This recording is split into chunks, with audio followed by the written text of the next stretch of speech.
Unang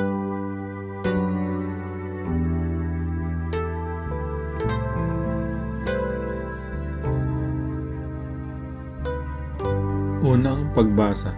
Pagbasa mula sa Aklat ng Karunungan. Sinabi ng mga masasamang tao, tambangan natin ang mga taong matuwid, pagkat hadlang sila sa ating mga balak. Ipinamumukha nila sa atin ang pagsuway sa kautusan at sinasabing tayo'y nagkasala laban sa kaugalian. Tingnan natin kung ang salita nila'y magkakatotoo. Kung ano ang mangyayari sa kanila pagkamatay nila. Kung ang mga matuwid ay anak nga ng Diyos, sila ay tutulungan niya at ililigtas sa mga kaaway. Subukin natin silang dustain at pahirapan upang malaman natin kung hanggang saan ang kanilang kagandahang asal at kung hanggang kailan sila makatatagal. Subukin nating ibingit sila sa kamatayan. Yamang ang sabi nila ay iingatan sila ng Diyos. Ang salita ng Diyos. Salamat sa Diyos. Salmong tugunan. Ang Diyos ang siyang tumutulong at sa akin nagtatanggol. Makapangyarihang Diyos, ako ay iligtas. Ipagsanggalang mo niyong iyong lakas. Dinggin mo, O Diyos, itong iyong anak. Sa aking dalangin, ngayoy binibigkas. Ang Diyos ang siyang tumutulong at sa akin nagtatanggol. Ang nagmamataas ay laban sa akin. Hangad ng malupit ang ako'y patayin. Silang mga taong ang Diyos ay di pansin. Ang Diyos ang siyang tumutulong at sa akin nagtatanggol. Batid kong ang Diyos ang aking katulong, tagapagsanggalang ko ang Panginoon. Buong galak naman akong maghahandog ng pasasalamat sa Panginoong Diyos, dahilan sa kanyang mabuting kaloob. Ang Diyos ang siyang tumutulong at sa akin nagtatanggol. Pagbasa mula sa sulat ni Apostol Santiago. Mga kapatid, saan man naghahari ang inggit at makasariling hangarin, maghahari din doon ang kaguluhan at lahat ng uri ng masamang gawa. Ngunit ang may karunungang mula sa Diyos, una sa lahat, ay may malinis na pamumuhay. Siya'y maibigin sa kapayapaan, mahinahon, mapagbigay, mahabagin, at masipag sa paggawa ng mabuti.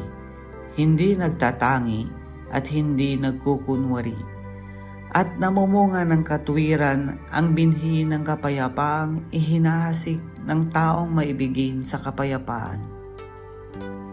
Ano ang pinagmumulan ng inyong alitan at paglalaban-laban? Hindi ba't ang masasamang namumugad sa kalooban ng bawat isa sa inyo at pawang nagkakalaban-laban? Mayroon kayong pinakamimithi, ngunit hindi ninyo makamtan. Kaya't papatay kayo kung kailangan. Mapasa inyo lamang ito. Dahil sa inyong pag-iimbot sa mga bagay na hindi inyo, kayo'y nagkakagalit at naglalaban-laban. Hindi ninyo nakakamtan ang inyong minimithi, sapagkat hindi kayo humihingi sa Diyos. At humingi man kayo, wala rin kayong natatanggap sapagkat masama ang inyong layunin. Humihingi kayo upang gamitin sa kalayawan. Ang salita ng Diyos.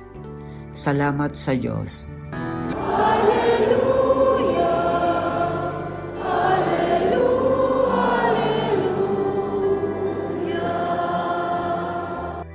Ang mabuting balita ng Panginoon ayon kay San Marcos.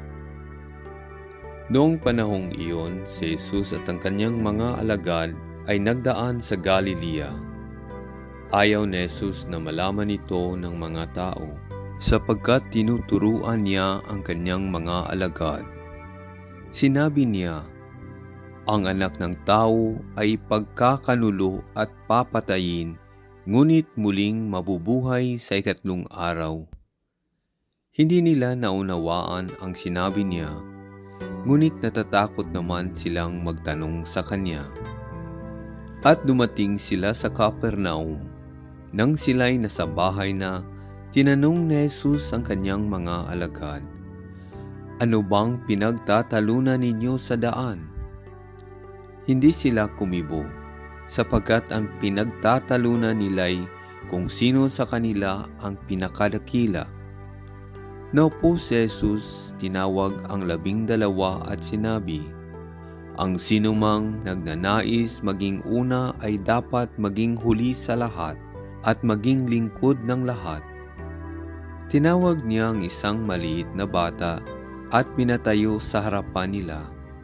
Pagkatapos, kinalong niya ito at sinabi, "Ang sinumang tumanggap sa isang maliit na batang tulad nito, alang-alang sa akin, ay tumatanggap sa akin. At sinumang tumanggap sa akin, hindi ako ang kanyang tinatanggap, kundi ang nagsugo sa akin." Ang mabuting balita ng Panginoon. Pinupuri ka namin, Panginoong Hesukristo.